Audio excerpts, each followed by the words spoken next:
I pointed a script at my own Claude logs, and it told me something I had to double-check to believe. Last month, I used about $5,000 worth of AI, priced at full, pay-as-you-go rates. My plan costs $100. That's roughly 50 times what I paid. And on June 15th, part of that deal quietly changes. Here's what's happening. Today, everything you do in Claude runs off one monthly subscription. On June 15th, Anthropic splits it in two. Interactive work, you, typing in your terminal, still runs on your plan, exactly like before. But automated work, agents, scripts, scheduled jobs, moves to a separate fixed credit. $20 on Pro, $100 on Max 5, $200 on Max 20. And it does not roll over. Here's the part nobody's warning you about. That credit is small, and heavy usage drains it fast. On my own numbers, automating just 2% of what I already do would burn through the entire $100 credit.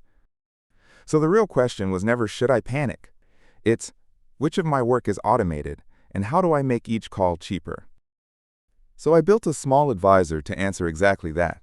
It reads the logs Claude already keeps on your machine. Every model call, every token, every cache hit, priced at real rates so you can see where the money actually goes. And it runs completely local. Nothing leaves your computer. No keys, no uploads. Just your own data. Read back to you. When I ran it, one number jumped out. Under 1% of my cost was fresh input. 87% was cache, context written, and read back across long sessions. Almost all of it was one model, Opus, and almost all of that sat inside a single project.